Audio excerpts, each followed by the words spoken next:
가짜를 가지고 사람의 영혼을 미혹하는 그런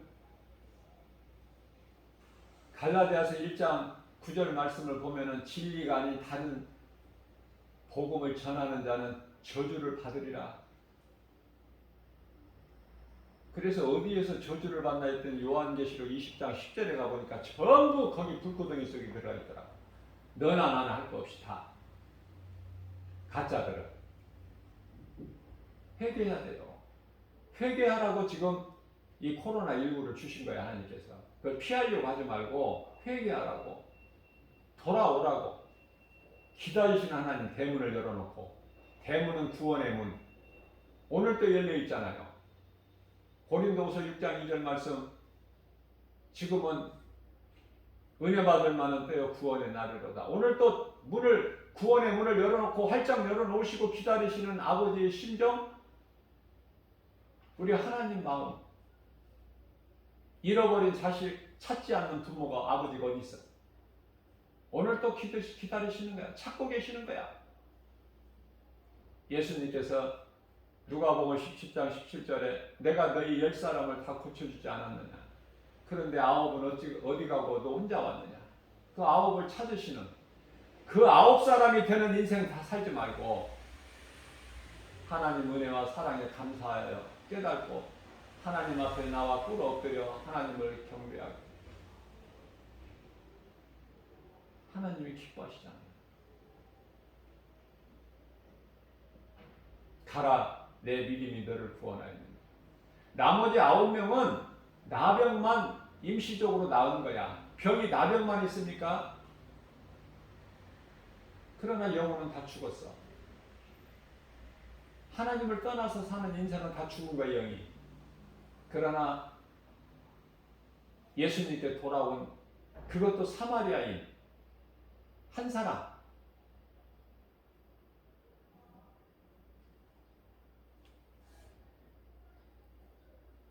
나병만, 불치의 나병만 치료받은 것이 아니라 그 영원히 사는, 그래서 영원히 사는 생명을 얻는 이러한 놀라운 복을 받아서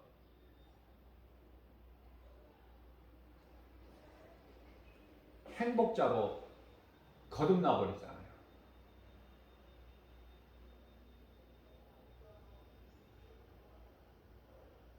길 가다가 강도를 만나서 두드려 많이 맞고 다 죽어가고 있는 상태에서 제사장도 그 앞을 지나갔는데 그냥 지나가.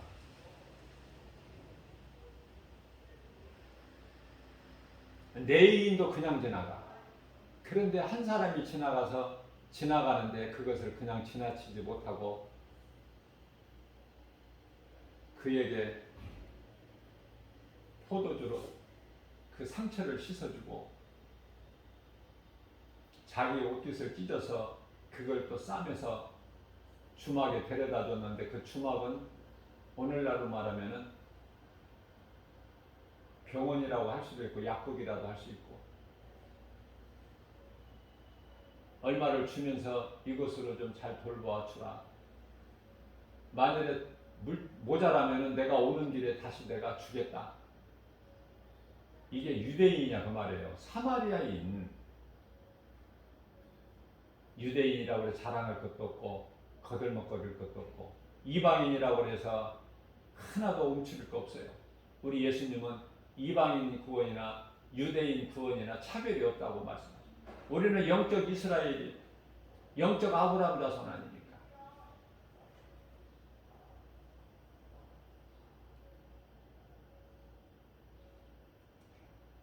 마태복음 26장 24절입니다. 인자는 자기에 대하여 작정된 대로 기록된 대로 가거니와 나를 판 그는 화가 있으리라. 그 사람은 차라리 태어나지 아니하였더라면 좋을 뻔하였다. 예수님 말씀이에요. 거짓은 마귀에서 왔어요. 거짓은 하나도 영양가도 없고 쓸 것이 없어요. 거짓은 진리로 물리쳐야 돼요. 창세기에서 1장 5절에 저녁이 되고 아침이 되니 첫째 날이라. 어둠을 먼저 두셨고 그것을 빛으로 물리치시는 하나님의 방법 아닙니까? 창세기에서 3장 4절에 뱀이 여자에게 이르되 너희가 결코 죽지 아니하리라. 이 거짓말이야. 거짓은 무엇으로 물리쳐요? 진리 되신 하나님의 말씀으로만 물리쳐야 돼.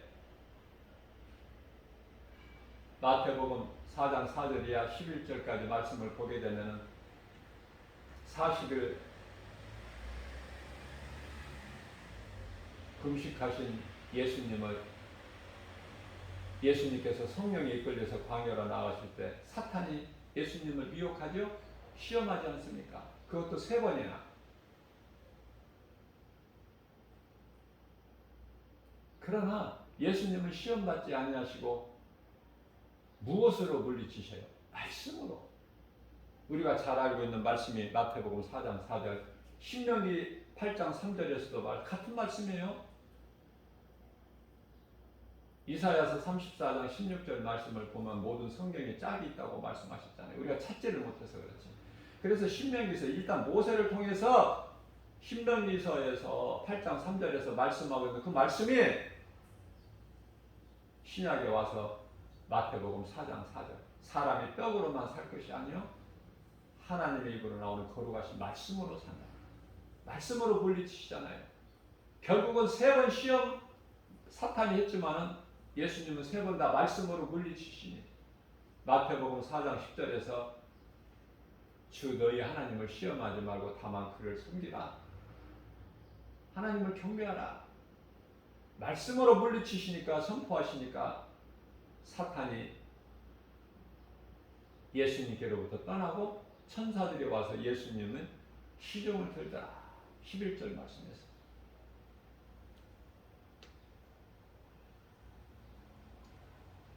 창세기에서 3장 6절입니다. 여자가 그 나무를 본즉 먹음직도 하고 보암직도 하고 지혜롭게 할 만큼 탐스럽기도 한 나무인지라. 여자가 그 열매를 따먹고 자기와 함께 있는 남편에게도 주니 그도 먹으니라. 춤에 그도 먹으니라. 안 먹을 재간이 있어요? 하나님 한 몸으로 주셨는데.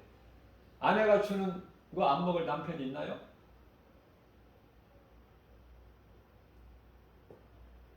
무슨 말씀이에요? 이 마지막 때를 사는 우리에게 교회 밖에 이 세상에 눈에 보이는 여러 가지 환경, 여러 가지 선악과 열매가 얼마나 많습니까?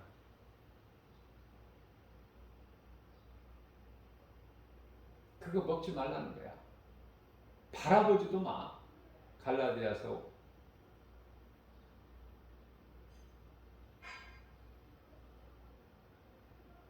갈라디아서가 아니라 데살로니가전서죠. 5장 22절에 악은 모양이라도 버려라.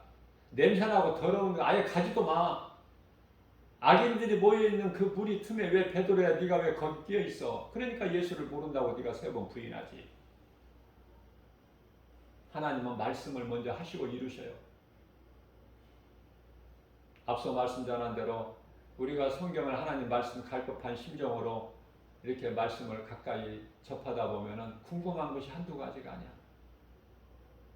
왜 이렇게 하나님은 사탄을 그 천사장이 루시퍼가 타락하게 그냥 타락 못하게 하시지.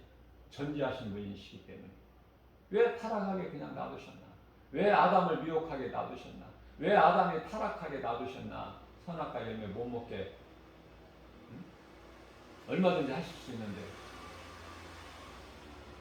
또 사탄을 왜 에덴 동산에 아담과 하와만 살게 하시지 왜 또 사탄을 그놈을 또 거기에 또 풀어놓으셨나? 궁금한 것이 한두 가지입니까? 오늘날에 와서 왜 이렇게 악인들이 득세하고 죄악이 세상에 가득하고 노아의 심판 때보다 더해? 그럼 예수님 다시 오실 때 아니에요? 불심판? 그러면 이런 일들이 왜 있을까? 답은 한 가지예요. 여러 가지 복잡하고 어려운 것이 아니라 한 가지로 말씀을 드릴 수가 있어요. 예수님은 세상을 창조하시기 전에, 창세 전에 십자가를 예정하셨다니까. 거기까지 가야 돼. 그래서 예수님은 뱀에게 창세기에서 3장 15절에서 마귀를 멸하실 것을 선포하셨어요. 마귀를 저주하셨다 그 말이에요. 옛뱀. 자, 뱀이 사탄이 아니에요. 여러분들도 착각하시면 안 돼. 이 산에 가서 있는 이 뱀이 사탄이 아니죠. 그래서 성경은 뱀이라고 안 나와요. 항상 옛자가 붙어. 옛뱀. 그 옛뱀, 옛이라는 건 아담을 미혹했던 에덴 동산에서 아담을 미혹했던 그 옛뱀이라고 나와요. 그게 큰 용이야. 그게 마귀고, 그게 사탄. 다 한 가지로 통용돼. 어느 것으로 나오든지 다 그게 사탄이고 마귀야.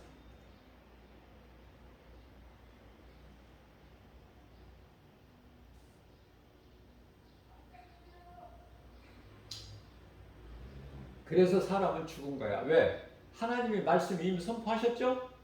창세기에서 3장 6절에서 선악과 열매를 먹기 전에 창세기에서 2장 17절에서 하나님께서 이미 선포하셨잖아요. 먹으면 반드시 죽으리라, 먹는 날에는. 그래서 죽은 거야. 죽을 것이 아니라 이미 죽었다. 에베소서 2장 1절에 그는 허물과 죄로 죽었던 너희를 살리셨다. 그는 예수 그리스도. 우리가 산 것은 하나님 은혜 아닙니까?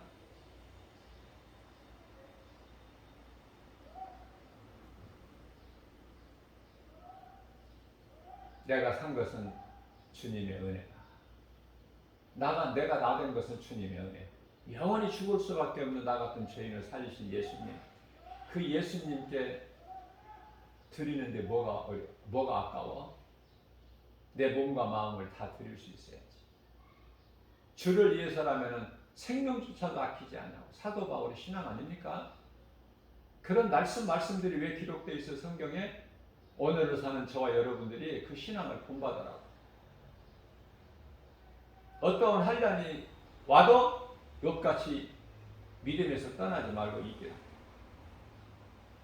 주님 말씀 순종하고 방주를 120년 동안에 지루하게 생각하지 말고 원망불평하지 말고 말씀에 절대 복종해서 순종하여 방주를 짓는 노아와 같이. 그래서 그 하나님 말씀에 순종한 노아에게 주어지는 결과는 그 방주 안에 들어가서 세상이 다 멸망당하나 노아와 가족 7식구는 구원을 받는 그러한 복을 받는 하루하루를 살면서 말씀으로 눈에 보이는 세상 환경을 물리치고 이기고 승리하는. 그래서 승리자에게 주시는 복과 평안을 우리가 풍성히 누리고 사는 저와 여러분들 되시기를 주님의 이름으로 축복합니다.